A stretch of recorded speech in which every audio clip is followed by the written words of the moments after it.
Good afternoon. I'm China Green. 4 patients from Clackamas County are now suing Providence and Oregon Anesthesiology Group after they were potentially exposed to hepatitis and HIV. The class action lawsuit was filed in federal court on Friday. While it doesn't name the doctor in question or the 4 patients, it does say that each underwent anesthesia during a surgery at Providence Willamette Falls Medical Center within the last 2 years.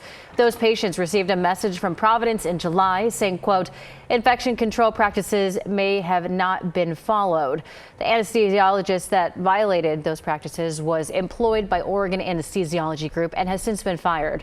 Earlier this month, Providence says that over 2,000 patients were potentially exposed and is urging anyone who is notified of the potential exposure to get a blood test.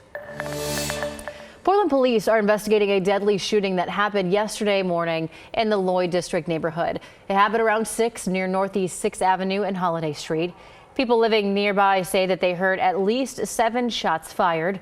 Portland police say the suspect or suspects left the scene before officers even arrived and that no arrests have been made at this time. But anyone with information is asked to contact police. A man is dead after drowning in the Columbia River. This happened Saturday just before 2 in the afternoon near Government Island.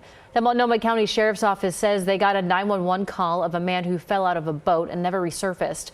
The county's dive team was unable to recover the man's body because the current was too strong. Interviews told first responders that the man who drowned was intoxicated and not wearing a life jacket.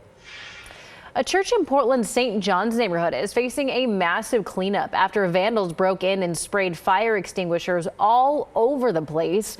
The team at Bethel Baptist Church on North Fessenden say that the deacons discovered the damage Sunday morning. Every room, including the sanctuary, was covered with chemical powder. The church says it will have to hire a special company to clean up the mess. No word on any arrests. All right, let's take a check at weather, and we have some rain. Yeah, it's an easy headline. The wettest day of July so far and the coolest day of July so far, both by a long shot, really. Here's the radar behind me. We're looping this the last 3 hours. I'll look at total rain amounts across our region coming up in a few minutes later in the show. But for right now, over 1/2 inch of rain has fallen in Astoria. And we have had manageable rainfall in Portland. And the system, while not strong, is strong enough that it's throwing rain over into central Oregon. And there is the chance of some showers later today, making it all the way out over the Blue Mountains. No thunderstorm threat, no storm threat with this. It's just rain that, quite frankly, it'd be great to have it a little heavier than it is for most of us. Raindrops in the past hour continuing over downtown Portland. We're only at 64. I mean, at most, we're going to be up to around 70, and we will need some dry time this afternoon just to accomplish that.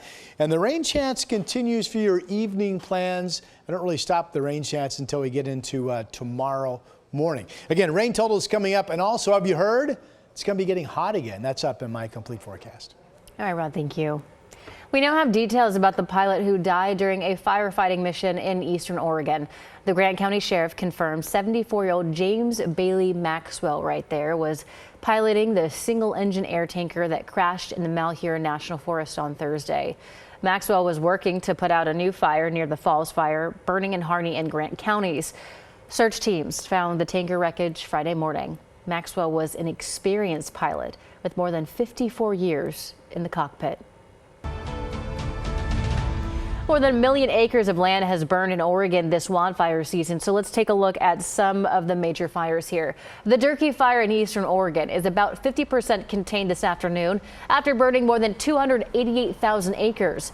It's burning near Durkee, Oregon, along I-84 between Baker City and Ontario. Evacuation orders are in place for multiple areas here. Check the Baker County Sheriff's Office and Malheur County Sheriff's Office Facebook pages for the latest evacuation details there. The Diamond Complex is a group of 27 fires burning right now in the Umpqua National Forest. They've burned more than 5,000 acres altogether, and they're about 7% contained. One of the fires burning in Crater Lake National Park. Several trails in the park, including parts of the Pacific Crest Trail, are closed right now because of the fire. And another part of PCT is closed near Cascade Locks because of the Whiskey Creek fire. It's reached nearly 900 acres with no containment, burning in the Hatfield Wilderness. The Pacific Crest Trail is closed from Indian Springs Trail to the Bridge of the Gods in Cascade Locks, so hikers will need to detour along the Eagle Creek Trail. Meanwhile, in California, thousands of firefighters are facing another tough day battling the massive park fire in the mountains of Northern California. The fire exploded in size over the weekend, forcing the closure of a national park. Steve Patterson is in Chico, California with more. Crews scrambling to gain the upper hand on a rapidly expanding firefight. The park fire has already blackened over 360,000 acres, quickly becoming one of the largest in California's history. The size and intensity of the flames generating so-called fire tornadoes, destroying dozens of homes in mountain communities of Northern California that are all too familiar with disasters like this. There is so much trauma in our community. It wears on our first responders, firefighters, law enforcement. New satellite images showing how a small fire sparked by a suspected arsonist exploded into a sprawling behemoth, burning through thousands of acres an hour across multiple counties. Firefighters working around the clock. The line, of course, is the highway. They're trying to push the flames back as far as they can away from community centers. It's just one of more than 110 active fires burning across the West. Wildfire smoke seen as far as New England. With other extreme weather in the south, severe flooding in Tennessee even reaching Dollywood, a road outside Dolly Parton's iconic park collapsing, and guests wading through water inside. After a local flash flood warning, drivers now urged to use caution, but authorities say the park will reopen later today.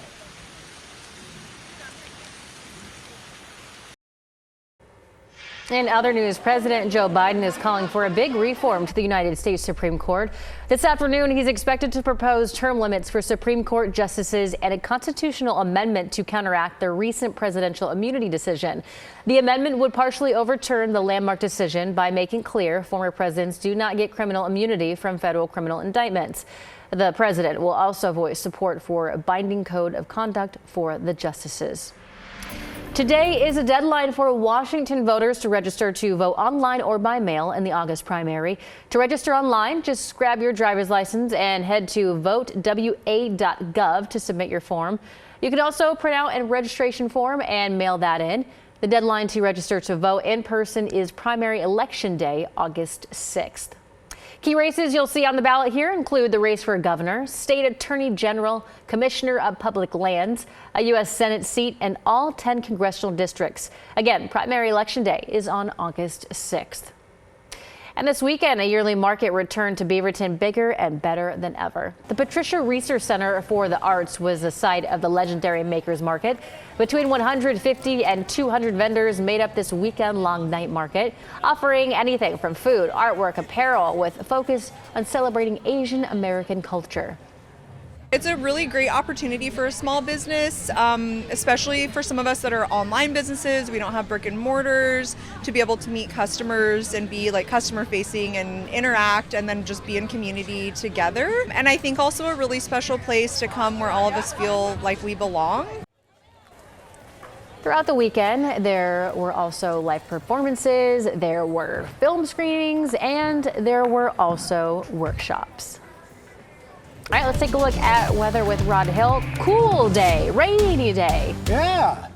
There's no storm threats. A couple of you, I've read some comments on social media. Is there a storm threat? No storm threat out east as well, which means this is nothing but good news, right? Right. Here's a look at still some troubling headlines. One of them is the air quality alert that continues over, a good chunk of southern and eastern Oregon, but the westerlies with the wind coming through not much wind, but the westerlies with the rain is what I meant to say, is improving air quality all the way out toward the Blue Mountains today. So that's good news. Doppler radar once again, showed you this earlier in the show, and realize this is a rain chance that continues all the way through tonight into early tomorrow morning. You see there's still some rain offshore. Now the end of good upper level energy comes through around 4 or 5 this afternoon. So I think anything we get this evening, overnight, early tomorrow morning will in fact be really, really light stuff. But in the meantime, again, we've had rain in central Oregon. Some of you are getting measurable rainfall. And we do think there will be at least some rain making it into the Blue Mountains a little bit later today. The wet zone has been up here north of Portland, Astoria, into Longview. And some of the numbers are pretty good. Let's show you what we have. So in the metro, measurable rainfall, yes. The most we've had this month, yes. A lot of total rain, no. 8 100ths of an inch down in Aurora, 4 100ths of an inch out at PDX. But here comes some decent numbers. Well, that's a good rainy day, right? Astoria just under 1/2 of an inch, and Kelso Longview about the same, 41 100ths of an inch. Nothing south of Newport showing up in the gauge. 8 100ths in Newport. Lincoln City's had a touch of measurable rainfall, and so far, Bend not reporting measurable rainfall, but there have been some other spots north of Bend, up into Jefferson County, where there have been reports of at least some measurable rainfall in the gauge. Here's our future cast for the remainder of today. So there's going to be some dry time, but at any given moment, you could be in a spot where you start picking up mostly light rain, but already we've seen some heavy rain amounts come through. So here's 4:30. If this were exactly right, the radar at 4:30 would show rain in Tillamook, and it would show some passing rain over downtown Portland. And then for your evening plans, clouds continue to be solid. The rain chance continues to be there. Again, this is showing you in green the chance of scattered rain areas. Now, tomorrow morning, there's really nothing happening except for the low cloud deck is still pretty thick, and that might produce some morning light rain. And this particular weather model, this is 5 o'clock tomorrow afternoon. Notice it kind of struggles to get us out of the clouds. So that's a bit of a question mark in terms of when we start to clear out. If we do start to break out of the clouds tomorrow, exactly how much sun will we see or not see? But certainly the rest of today, certainly all of tonight, certainly to tomorrow morning, we continue to be overcast. Here's Chinook Winds Casino Resort camera in Lincoln City. 64 degrees, same temperature we have in downtown Portland for the most part, exactly in fact, with right now rain falling over the city, southeast winds at 6 miles per hour. Obviously, this is terrific news. Any rain you can get this time of the year. You know, a lot of the overcast conditions in Central Oregon going back the last, 10 days or so, has been smoke. But today, and while there is some smoke still in the sky, much of this is good old-fashioned cloud cover with a rain threat over in Central Oregon as well. This is the Sun River Resort camera looking back out over their golf course there. Temperatures outside at noon in the 60s to 70s on only a few spots, and then you get 80s out east. 82 Pendleton, Baker City, John Day, and Burns. Real quick, I do want to show you the forecast smoke model. Shows the improvement of smoke out toward Pendleton, but still pretty bad smoke today down in Burns and other areas up toward Baker City to some degree. 72 this afternoon at most. The early rain chance tomorrow. We look for some clearing, 79.